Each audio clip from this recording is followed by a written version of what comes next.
everybody? You're tuned into the Devil's Mic. This your host, Johnny Zix. You're watching the Devil's Mic. What's up? Sweetest Behavior. Go ahead and introduce yourself, man. What y'all do? My name's Alec, and I do vocals. My name's Edwin, and I play the drums. My name's Ryan, and I play bass. My name's Morgan Friedman, and I play the triangle. Oh, we're going straight out of Shawshank Redemption. I'm John Johnson, I play guitar. All right, cool. So let's go ahead and just kick it off. Let's take it way back. I know y'all been around for a while. So talk to us about the very beginning of it. I believe you're the. Oh man, okay. Short story. I was probably about 12, and I wanted to start a band.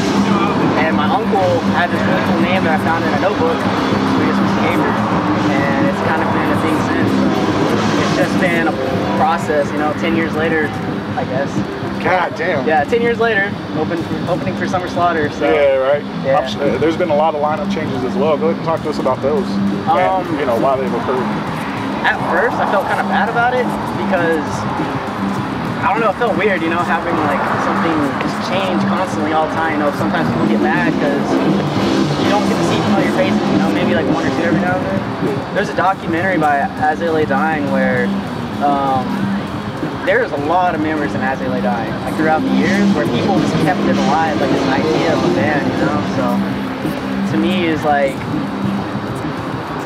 I always wanted the band to just be like really amazing live, like to be able to put on really good shows, you know. And people over the years are just badass enough to like help, you know. And some people come, some people go, some people just weren't feeling it, you know. But yeah, they didn't have the same drive. Throughout the time, you just meet people and people who have the same ideas you want to do it too. It's fucking dope to have like these guys, man. Like real. He kicks us out. So. Like, it's to the point now. It's not my band anymore, dude. It's our band. You know? Yeah, exactly. And that's why I always wanted to have a band where it's 4 dudes who all had a similar vision. You know. Definitely. So. And I'm guessing that's what these guys have. Oh fuck yeah. With all this. So. Yeah. And how long has this been the lineup? Year? I've been here today, actually. A year today. Fuck, happy anniversary. A year today on Facebook. We posted our little first conversation that we had together. Oh yeah. Me and this dude like got acquainted on Facebook. Yeah. Yeah, straight up on Facebook, man. So it's like I got a plethora of material. I need somebody to come record over it, and I was like, let me come record over it. Yeah. It's like my thing. That's what I wanted to do. So I just hit him up. Yeah, right. I was iffy on posting stuff on Facebook or not. Destiny. Because I was in the studio for like a year just recording and writing, you know. And finally I was like, you know what, people gotta know, man, because the band has gotta continue. So and I don't know how that worked out. I woke up this morning and you know how the little memories thing is on Facebook? Yeah. It popped up. I was like, what the fuck? They be playing Summer Slaughter tomorrow and shit. Like it's like poetry. It's like poetry. Beautiful. It's beautiful. Now let's go ahead and talk about the recording and as far as like what y'all released so far, or what you have released so far. We're going to take it back to Homegrown Goodness. Oh shit. Yeah, that was back in 2016. Talk to us a little bit about that. All of those songs were written when I was a preteen. Oh yeah. Yeah, we don't play them anymore. Oh, y'all don't play them anymore? No. Just wipe them out. All right. It's just you outgrow. You know, you grow and do something different. Definitely. So, and I'm going to talk about that in a minute, but before we move on to that, let's go ahead and talk about catchphrases. The EP, I guess it was released this year, early this year? Yes. Yeah. Now, what I mainly want to talk about is just the Rick and Morty tribute in general from the clips y'all had from episode 204, the Total Recall episode. So talk to us a little bit about, I know where the catchphrases one came from, but talk to us a little about Persona and how that Mr. Poopy Butthole part plays into that whole song. Oh man. I think I'm the only one that doesn't watch the show out of this whole group. What? I'm You can go get some coffee, man. Just kidding. There was actually a guy before him that played in another metal band called Crafting the Conspiracy. And that's where actually these two came from, that band. But that was actually his idea to have that part in the song, because he was a huge fan of Mr. Poopy Butthole, and we wanted everyone to have something from that in catchphrases, you know. So that was more him. As far as the lyrics, you gotta ask that guy. Ooh-wee! Talk about the lyrics, man. Persona, it's all about, well, I don't know if you've heard about the video game Persona series. It's like a JRPG.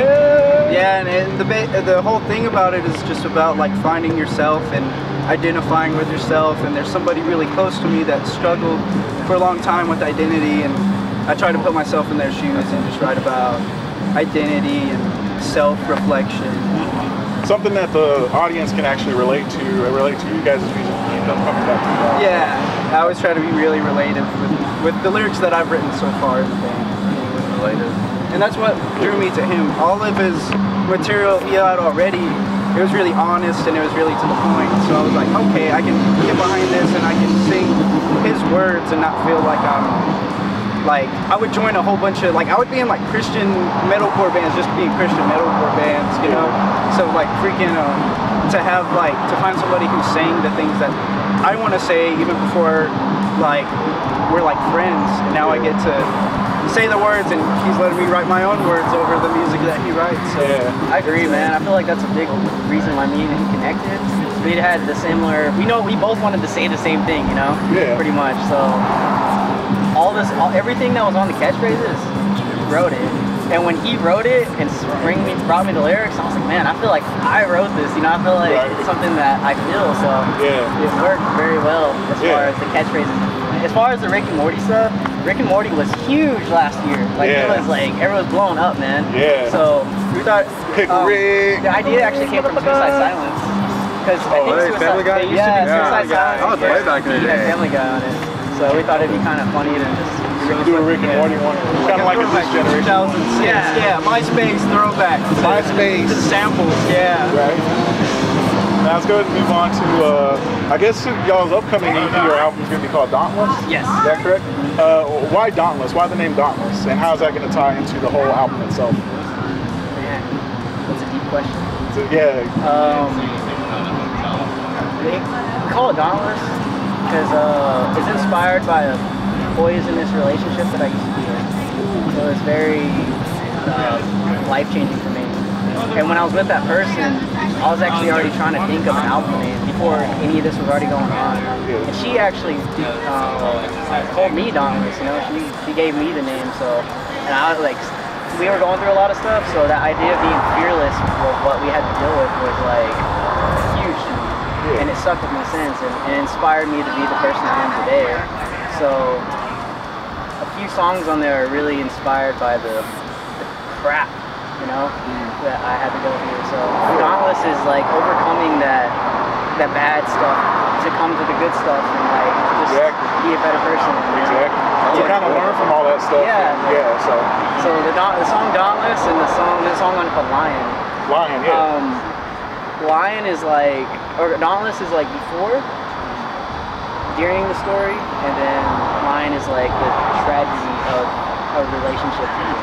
Okay. So. Nice. And I actually want to talk about Dauntless, or Lion, I'm sorry. And what I wanted to bring back from whenever we were talking about Homegrown Good is how, you know, you don't play that anymore, and it's just kind of like, you know, y'all's past, and y'all just want to, you know, kind of bury that a little bit. But as far as listening from that to catchphrases to Lion, all in all, just the sound in general has matured greatly. So, I mean, I really enjoyed the song Lion. Yeah, I mean, it sounds badass. I mean, everything feels good. Not knocking catchphrases or anything. I really do enjoy catchphrases, but Lion really gets me pumped, you know, on what the rest of the album's going to sound like. And just in general, like the first part in the song, whenever the guitars come in, I kind of got that, now you've got something to die for by Lamb God. That little riff, I felt that. I was like, oh shit. I can see that. So, you know, going back and listening to them, I was like, oh shit, okay. So it's pretty sick. And then just talk to us as far as like the story behind the song Lion. I know you're going to get into it, how, you know, this is kind of like the after, but, you know, go a little bit more in depth. Okay, so Dauntless is like these two people being fearless and being one, you know, overcoming anything, any obstacle. Lion is the after effect of that, where you end up being by yourself because that person bails on you, and you literally, the song is literally just taking shots at that other person. It's literally just calling out every little thing, you know. It's very narcissistic song, I guess, maybe. Like, it's very just like, you did this, you did that, like, you're a piece of shit, kind of. Can I say shit? Yeah. Okay, you're a piece of shit. No fucking cussing. Yeah. No, just kidding. Fuck, okay. No, just kidding. Yeah, it's a song telling that person everything they did wrong. Yeah. That bag. That's cool. Didn't want it to fly away. Hey man, we don't better. Yeah, don't mess with Texas. Keep Texas beautiful. Yeah. Everything's much bigger in Texas. Right. Now, as far as the music video goes for Lion, I only watched it once, but I guess that story that you just told kind of reflects in the music video. Absolutely. Yeah. So I mean, if y'all would go check it out, YouTube. Go follow these guys. Well, check out Lion. Check out Lion. So it's actually doing pretty good though, looking at the views and everything like that. So I mean, it's very.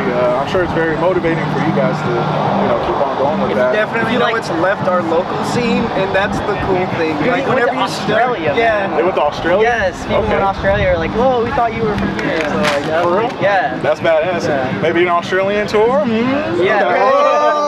If you like hot girls and beautiful cars, song called Lion with a Y. Go check it out, motherfucker. Anyways, and as far as the recording of the music video, who did you guys get to record that?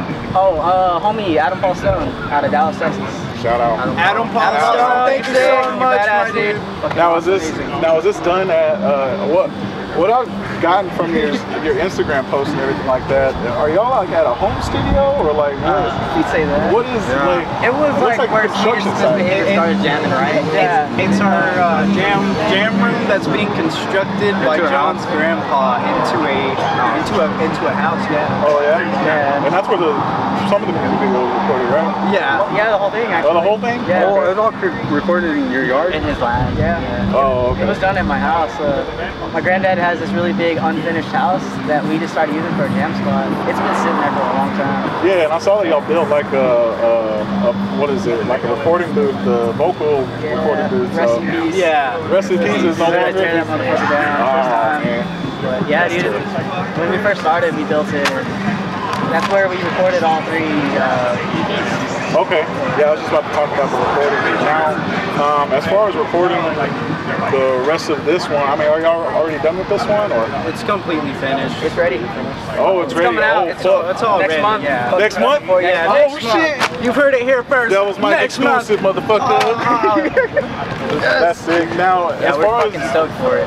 and as far as future recordings, y'all have anywhere in particular y'all are gonna like try to record? Oh man, it'd be so amazing to record like anywhere with like I love like having somebody there that's like a friend just giving outside perspectives on things. And I know we're like a metal/hardcore band, and a lot of metal and hardcore bands they hate like producers and that second input. But I think that second input goes a long way, and I'd like to work in that kind of environment. Yeah, and that's a lot what I've been talking to other bands about too. Is just as far as getting that outside input, because what you think sounds good, may not sound good to anybody else. Whereas if you have a producer in there that knows what he's talking about, that's dealt with other bands or other artists in general, they know the sound, they know what people are looking for. So to have that input, like, hey, maybe you should tweak this a little bit, it'll definitely enhance y'all sound and enhance the next album coming up. So. Now, as far as oh, sorry, you gonna say something? No, go ahead. I ask your question. Oh, actually, yes, I got a question. All right. Oh shit! First. How did you find out about us? How did I find out about y'all? How did you find out about us? Man, I think it was. I don't know if I was just going through just random hashtags, or I forgot how I found out, but I think I remember seeing y'all were promoting the Lion music video. Yeah. And then I was like, man, fuck it, let me give these guys a follow. Followed you guys, and then whenever y'all released a song, I listened to it, and that same day, I think that's whenever I messaged you or I started posting about it. So it was. I mean, definitely around that time. Yeah, because I remember listening to it, and then I messaged y'all, and then it was just. Dude, thank you so much for hitting us up, man. Yeah, of course. I mean, that song, like I said before, I mean, it's just like y'all sound has enhanced a lot, and it's just cool to see where you guys are heading. And we hope to see you guys do big things. So thank you. Of course. So it's a fucking killer. Again, go listen to that shit right now, motherfucker. Now, moving on. Any more questions? That was actually the first. Really? Nobody's actually, oh shit. Actually, no, I'm good. You sure? Yeah. You Wait. sure? Yeah. Where do you get your haircuts? Where do I get my haircuts? Yeah. I get them at Scoundrels Gentleman's Barbershop. All right. Shout out Justin. Oh, you got a guy too. Yeah. Yeah. Cool.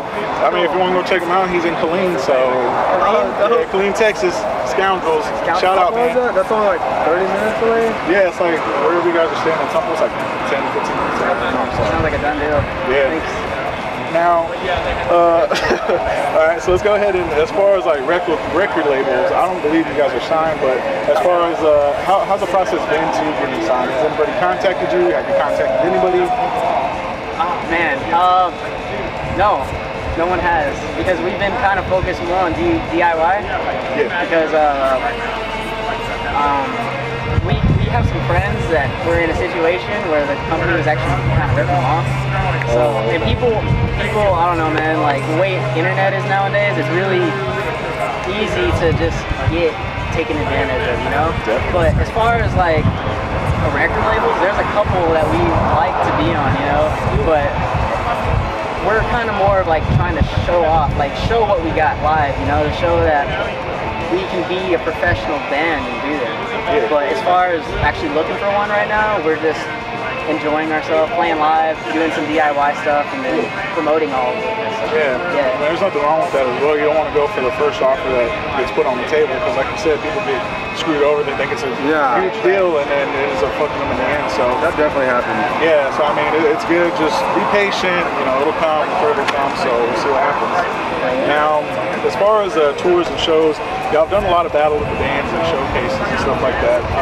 And then as far as big shows, I mean, I've opened for 36 Crazy Fists back in 2016 in Odessa, and Shattered Sun in Big Spring. So what have those experiences been like, and how have those shows, you know, make you guys grow to evolve into a better band? So me watching Lorna Shore live and seeing Tom need some water on stage and nobody gave him water, I was like, that made sure that I brought 3 waters with me every show that I went to, so I made sure that I didn't have water. Everybody that we usually open for is super nice to us, and they'll like ask for our demo and stuff like that, or they won't ask for it, but we'll give it to them, and they'll seem pretty interested in it. Like we had like the guys from Lorna Shore come up to us afterwards and be like, hey, that was fucking heavy as fuck. And I was like, damn, Lorna Shore just told us we're heavy as fuck. That's pretty fucking cool, dude. Yeah. What about you guys? Honestly, we fucking started signing autographs in one of our shows at Big Springs, and that was actually really fucking cool. And I don't know, that was probably like heartwarming for me, you know. That was just really cool. You know? Something that you really, like just people, you know, just being interested. You know? That's just really sick. You know, that's what we want to do. That's what we do. What we do. You know, we want to fucking put that out there. You know. I don't know. I think opening for those bands, like you watch them and you like learn a lot just by watching, like you did everything else in life. So you become more professional from watching them, and I mean, you can talk to them too, and they'll give you tips and advice, and it's cool. Like no one's like rude or anything. Everyone's cool about it. So. Yeah, exactly. Now, what I also want to talk about is the actual showcase y'all did for Summer Slaughter, which is tomorrow. So, talk to us how that showcase went down and how you guys were able to be given the opportunity to open for Summer Slaughter. We showed up and kicked ass as best as we could. It was kind of weird because there's another band that we're really, really good friends with, and they were playing it. So to have that like going against each other was like friendly competition, but at the same time it was super nerve-wracking, you know, because you're like, are we able to do it? Can we do it? You know, the win was mind-blowing, man. Like it was like winning American Idol or something. Yeah, they were like, the winners are Sweetest Misbehavior, and I was like, what the definitely fuck? weren't expecting it at all. Definitely weren't. Fucking rock, dude. Like, it was fucking amazing. Just adrenaline was just pumping. You're like, what the fuck? It was so I was like, I'll get to come back and play another bigger show in Austin. Exactly. With Era, Born of Osiris, all them. Those were some of my favorite bands. I love Born of Osiris. Oh my god. Era, fucking Velvet Maya, super sick. It was kind of an experience of like when that one kid wins the high school football game and everyone like gathers around him. That's exactly what happens to us, dude. People lift y'all up. Yeah. And then they just kind of throw us, you know, not really. Yeah, it was cool, man. When it happened, we all realized that professionally, we need to step our game up. Like, we did it, and we're here now, able to have that opportunity. We're not just a local band anymore, just playing these tiny shows. Like, we realize we have potential, and we're gonna do everything we can to take advantage. Yeah, to be the best that we can be. It's almost as if it wasn't serious until we got this. For real. Like, I feel like getting this really opened our eyes and we were like, holy shit, people actually fuck with this. Like, yeah. So, yeah, man, what he said, for real. We were just goofing, man. We're just goofing. We're like, man, we ain't gonna win this. We just came to show up and jam. Yeah. And halfway through the show, it was exactly that. I mean, we wanted to win. Yeah, we did. We really wanted to win. I want to win everything. But halfway through it, I think everyone just kind of let loose. And we were just like, man, let's just have fun. Let's give these guys the sweetest misbehavior show. That's what happened. Yeah, and it helps y'all evolve. And then not only do you learn from that, you know, not to just go in, you know, thinking you're not going to make it, goofing around, just fucking give it your all, 100% of the time, all the time. You know what I'm saying? It definitely gave us some confidence. Yeah. I think that's what it is. We didn't really care about. We didn't think we were gonna win, so we didn't care about. We just cared about having a good time. And once we started doing that, just going all over the place on stage and going crazy and just doing that, I think that's what got us to win. Yeah, exactly. So that's awesome, man. Congratulations, by the way. So Thank you. Appreciate that. looking forward to see what you guys got coming up now. I wanted to talk about that. We already talked about the new, you know, album EP being released within the next month. What are y'all's plans as a band to close out 2018 going into 2019? Music video? We released one already, but before we move on to the next thing, before all the year is over, the plan is to release another music video. Okay. And we got a very special location that's going to be done. Oh shit. Permian High School. It's gonna be. Shout out Booby Miles. Shout out Booby Miles. Hey. Oh, yeah. Mojo, baby. Friday Night Lights. Yeah, Permian Panthers. We live that life, just so y'all know. We are that life. If you haven't seen the movie yet, go watch it. Go watch it. Billy Bob Thornton. Yeah. Amazing. Anyways, yeah, as far as the time frame on that, what are y'all looking at? December? Maybe. I don't want to give like a specific date or anything. Yeah. Yeah, man. It'd probably just be best like when it happens, it happens. We always let things loose like maybe a week or two before anything is ever released. You know? Yeah, definitely. Yeah. I would say definitely right there close to like Christmas. We'll see. Yep. Your eyes open. Hell, it might even be the beginning of 2019. You never know. Yeah, who knows? So whenever it comes out, I'm gonna post about it. It'll be winter.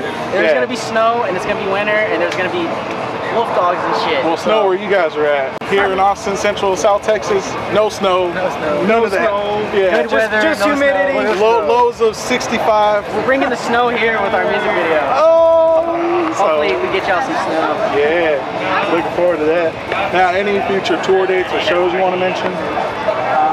We've got, on the 31st, we're opening up with Go Ask Alice again, which we opened up with him in Roswell. Shout out, Go Ask Alice, Yeah, y'all are amazing. Thank y'all for being so cool to us. Yeah, we're going to do that at home with some friends. A lot of local friends are going to be playing that show with us. We're going to San Antonio September 5th, I believe. I think it's 5th, yeah. 5th or 7th or something like that. 5th, 6th, or 7th, we'll be there. I think it's September 7th. It's supposed to be like a suicide awareness kind of thing. You are not alone. Shout out RT Productions, JC Productions. Definitely, you are not alone. And we are huge supporters of that. And if there's anything I want to get across with our music and our statements, is that no one is alone. And Sweetest Misbehavior definitely supports suicide awareness, equal rights, and all that good shit. Amen. Amen, my brother. And then in October 3rd, we're opening up for our War of Ages and Capsize. Oh, in Lubbock. That sounds fucking, yeah, that sounds fucking It's going to be super fun. Definitely in our realm. Yeah, for sure in our element. Because I think the last 3 big bands we opened up for, we weren't even close. Because we did a Carnifex show back in 2016, and I just feel we were probably really out of place. You know? We weren't that kind of band like Carnifex is. Yeah. We're still growing, playing. Yeah, you're still growing. So, yeah, don't be too hard on yourself. Capsize and yeah. So y'all be on the lookout for those. If you're in the area for any of those, go check them out. Have a blast, kick back, have some beers. Now, that's pretty much all we got for the day. But any shout outs y'all want to give? To everyone that supported us. Yeah, shout out to everybody. To all my friends. Thank you to all our friends, all our families. Literally anybody. Thank you, Mom. I love you. Since like Love you, Mom. age I was like 12, like up to now. Like thank you for the support and family, friends, local scene, everybody. Definitely. Oh yes. Thank you, West Texas, Odessa, local scene. Yeah. All day, every day. Now go ahead and throw out y'all's the band's social media. What y'all got? Instagram, Twitter, Instagram, Facebook. I don't really use Twitter that much. Instagram, Facebook, Spotify, iTunes, Google Play, everything. Amazon. Yeah, Amazon, the whole hookup. Just Sweetest Misbehavior. Fucking check us out. Fucking Hit that like button, that follow button, that subscribe button. Let them know we sent you. Shout out to Sweetest Misbehavior. We appreciate you guys getting on the show. That fucking interview, man. We out here. So on that note, this is Johnny Zix. You're tuning to the Devil's Mic. We appreciate you guys.